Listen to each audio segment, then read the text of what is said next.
నమస్కారం అండి. ఓం నమ శివాయ. ఓం నమో వెంకటేశాయ.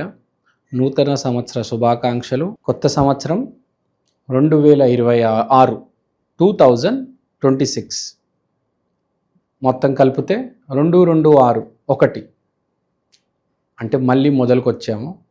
ఒక సైకిల్ పూర్తి చేసుకొని మనందరం కొత్త దిశలో పయనం చేయడానికి రెడీగా ఉన్నాము.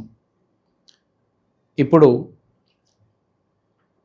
మనము ఒక దిశలో ప్రయాణం చేయాలంటే ఎక్కడి నుంచో రావాలి. ఒక పాస్ట్ అనేది ఉంటుంది మనిషికి. సో 2026 థీమ్ ఏంటంటే ప్రతి మనిషి తన పాస్ట్లో డెల్వ్ చేసుకుంటాడు. అంటే దాన్ని గుర్తుపెట్టుకొని దాన్ని చూసుకొని ముందుకు అడుగు వేస్తాడు అని. ఒకప్పుడులాగా కాదు. పోయిన 10 సంవత్సరాలు వేరు, ఇప్పటి నుంచి రాబోయే రోజులు వేరు. కానీ మన రూట్స్ అక్కడే ఉన్నాయి ఇంకా. సో ప్రతి మనిషి 2026లో పాస్ట్కి కనెక్ట్ అయి ఉంటాడు. ఎందుకంటే మనం మళ్ళీ సైకిల్ మొదలు పెడుతున్నాం కాబట్టి ఒక చక్రం తిరిగేసాము. ఇప్పుడు కొత్త చక్రంలోకి మనం ప్రవేశిస్తున్నాము. సో మన గ్రహస్థితి మేషరాశి ఫలితాలు జనవరి మాసంలో చూద్దాం. ఇప్పుడు మీకు 3, 9, 10, 11 ఈ హౌజెస్ ఇంపార్టెంట్ రోల్ ప్లే చేస్తున్నాయి. దీనివల్ల వచ్చే ఫలితాలు చెప్దాము. కానీ మనకు నూతన సంవత్సరం కాబట్టి కొంచెం ఈ సంవత్సరం గురించి, దానివల్ల ఈ మేషరాశి వాళ్ళకి ఎలా ఎఫెక్ట్ పడుతుందో చూద్దాము. ఇది పుష్యమాసము. పుష్యం అంటే గురువుకు సంబంధించిన నక్షత్రం.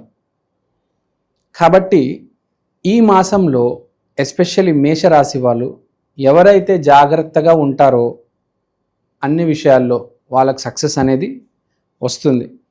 మనకు జనవరి 1 అనేది కార్పొరేట్ రీసెట్ అంటారు. ఎందుకంటే రెవెన్యూ కానీ ప్రాఫిట్ కానీ జనవరి 1కి క్యాలిక్యులేట్ చేస్తారు. కాబట్టి ఎన్నో రంగాల్లో ఇన్వెస్ట్మెంట్లు ఈ జనవరి 1 నుంచి పెడతారు. స్టాక్ మార్కెట్ కూడా కింద మీద అయ్యేది ఈ జనవరి 1 రోజే. అంటే ఫైనాన్షియల్ సైకిల్ రీసెట్ అవబోతుంది. కాబట్టి మనం చూసుకుంటాము డిసెంబర్ 31 రోజు ఎంత బిజినెస్ జరుగుతుంది, జనవరి 1 రోజు గుళ్ళు గోపురాలు ఎంత గోలగోలగా ఉంటుంది మనకు తెలుసు. మనం అర్థం చేసుకోవాలి. మళ్ళీ ఇంకోటి 12 రాశుల్లో మొదటి రాశి మేషరాశి. కాబట్టి మీరు కూడా చాలా ఇంపార్టెంట్ రోల్ ప్లే చేస్తున్నారు ఈసారి. ఎందుకు చెప్పాను నేను అలా అంటే, నంబర్ 1 న్యూమరాలజీ ప్రకారం నంబర్ 1 సంవత్సరం ఇది. మీది కూడా నంబర్ 1 రాశి. కాబట్టి మీరు చాలా ఇంపార్టెంట్ రోల్ ప్లే చేస్తారు. స్పెషల్గా రెస్టారెంట్ హాపింగ్ చాలా ఎక్కువ ఉంటుంది. ప్లస్ మీ జాతకంలో ఈ సంవత్సరం అంతా మీ భార్య లేదా మీ గర్ల్ ఫ్రెండ్ వల్ల మీకు మార్పులు చేర్పులు రాబోతున్నాయి. మీ జాతకం కంటే కూడా మీ పార్ట్నర్ జాతకం వల్ల ఈ సంవత్సరంలో మీకు ప్రాఫిట్స్ డిసైడ్ అవుతాయి. తర్వాత మనము జాతకరీత్యం చూసుకుందాము. 3, 9, 10, 11 ఇప్పుడు కుజుడు వల్ల మీకు విపరీతమైన ప్రత్యేకమైన ఒక ఫోర్స్ అనేది ఎస్టాబ్లిష్ అయ్యి మీరు ముందుకెళ్తారు. అంటే ధైర్యంతో ముందుకెళ్తారు. ఇప్పుడు రాముడికి ఏ ధైర్యం ఉంది? రాముడు ఏమి లేదు రాముడి చేతిలో. కానీ వానరసేనతో వెళ్ళి రావణాసుడిని చంపేశాడు. సీతాదేవిని తీసుకొచ్చాడు. హనుమంతుడు లాంటి ఫ్రెండ్ దొరికాడు. సో మనము గుర్తుపెట్టుకోవాల్సింది ఏంటంటే, మనము ధైర్యంతో ఒక అడుగు ముందుకు వేస్తే మన పనులు జరుగుతాయి. స్పెషల్గా మేషరాశి వాళ్ళు ధైర్యంతో ఒక అడుగు ముందుకు వేసి మీ పని మొదలు పెట్టాలి. అంటే ఏంటి?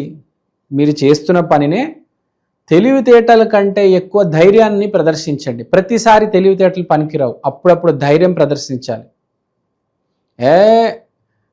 ధైర్యం ప్రదర్శించాను, నేను చాలా సేఫ్ ఆట ఆడతాను, తెలివితేటలు వాడతానంటే మీకే డ్యామేజ్ అవుతుంది.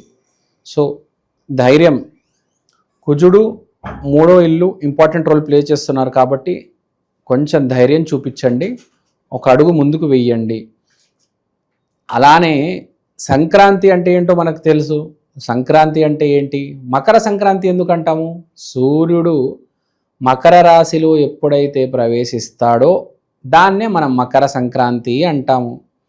ఆ మకర సంక్రాంతి మీకు 10వ ఇంట్లో వస్తుంది అంటే మీ కెరియర్కి చాలా మంచిది. మేషరాశి వాళ్ళకి జనవరి మాసం బాగుంది.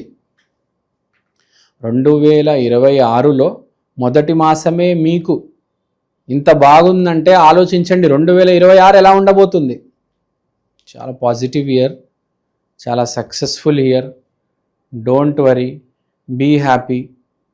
ఇంకోటి, ఇదంతా జనరల్ రాశి ఫలం, ఎవరి జాతకాలు వాళ్ళు చూపించుకోవాలి అని కొంతమంది అంటారు. కాబట్టి ప్రతి మనిషికి ఒక కర్మ ఉంటుంది, దాన్ని బట్టి మంచి చెడు అనేది జరుగుతుంది. మీకు బాగా చెడు జరుగుతుందంటే మీ జాతకం ఒకసారి చూపించుకోండి. కానీ జనరల్గా అయితే మీరు ఒక పాజిటివ్ పర్సను, మీ జాతకం బాగుంది అంటే నేను చెప్పే రాశి ఫలాలు అన్నీ మీకు వర్తిస్తాయి, మీకు అంతా బాగుంటుంది. No need to worry. తర్వాత మేషరాశి వాళ్ళు కొంతమంది ఈ నూతన సంవత్సరంలో ఏమడుగుతారంటే, సార్ కొత్త సంవత్సరం మొదలవుతుంది కదా గురుగారు, ఏదైనా చెప్పండి మంచి రెమెడీ లాంటిది, లేకపోతే ఏదైనా మంచి చిట్కా చెప్పండి, మంచి ఒక మొదటడిగే బాగా వేద్దాము, మంచి శుభం, ఒక మంచి ఫలితంతో వేద్దాము, మంచి రిజల్ట్స్ వస్తాయి, నాకు శుభ ఫలితం రావాలి, మంచి పని చేయాలి అంటే వాళ్ళకు చిన్న రెమెడీ చెప్తాను. మేషరాశి మొదటి రాశి, మీరు జనవరి 1 రోజు ఆంజనేయ స్వామి గుడికి వెళ్ళండి. ఆంజనేయ స్వామి గుడికి వెళ్ళి దేవుడికి దండం పెట్టి అడగండి, ఇది నా నూతన సంవత్సరంగా నేను భావిస్తున్నాను, నన్ను ఆశీర్వాదించండి అని చెప్పి అక్కడ గుడిలో ఉన్న సింధూరం, ఆరెంజ్ కలర్ సింధూరం ఉంటుంది కదా, అది పెట్టుకోండి. అది మీరు పెట్టుకొని జనవరి 1 రోజే పెట్టుకుంటే చాలా మంచిది. ఇంకోటి, నేను చెప్పింది మేషరాశి వాళ్ళకి బాగుందని చెప్తున్నాను, ఆంజనేయ స్వామి ఆ సింధూరం పెట్టుకోమని చెప్తున్నాను. కానీ మెయిన్ విషయం, మోస్ట్ ఇంపార్టెంట్ విషయం చెప్పడం మర్చిపోయాను. మీ క్యారెక్టర్లో ఏదైనా ఫాల్ట్ ఉంటే, ఏదైనా వ్యక్తిత్వ వికాసంలో మీకు ఏదైనా లోటు ఉంటే దాన్ని సరిదిద్దుకోవండి. అది గనక మీరు సరిదిద్దుకుంటే మీకు సక్సెస్ గ్యారంటీ. క్యారెక్టర్ ఎస్టాబ్లిష్మెంట్ చేసుకోండి. జనవరి 1 కుదిరితే 10 మంది యాచకులకు డబ్బులు ఇవ్వండి, 2 ఫ్రెండ్స్కి భోజనం పెట్టండి, ఇళ్లకు పిలిచి అరిటాకేసి మంచి మొదటి రోజు పని చేయాలంటారు. ఇంకోటి, సో ప్రతి మనిషి జనవరి 1 రోజు పని చేయాలి. పూజ చేసుకుంటారు, ఓకే, రెమెడీ చేసుకుంటారు, ఓకే, అన్నీ చేసుకుంటారు. కానీ మోస్ట్ ఇంపార్టెంట్ జనవరి 1 రోజు పని చేయాలి ప్రతి మనిషి, అది గుర్తుపెట్టుకోవండి. చదవడమో, ఏదైనా కోడింగ్ చేయడమో, ఏదైనా మెడికల్ బుక్ చదవడమో, మీరు ఏ ఫీల్డ్లో ఉంటే ఆ ఫీల్డ్ జనవరి 1 రోజు ప్రతి మనిషి పని చేయాలి, గుర్తుపెట్టుకోవండి. సో థ్యాంక్ యూ అండి, థ్యాంక్ యూ సో మచ్. మీ అందరికి మంచి జరగాలని కోరుకుంటున్నాను. ఓం నమః శివాయ, ఓం నమో వెంకటేశాయ, శ్రీమాత్రే నమః.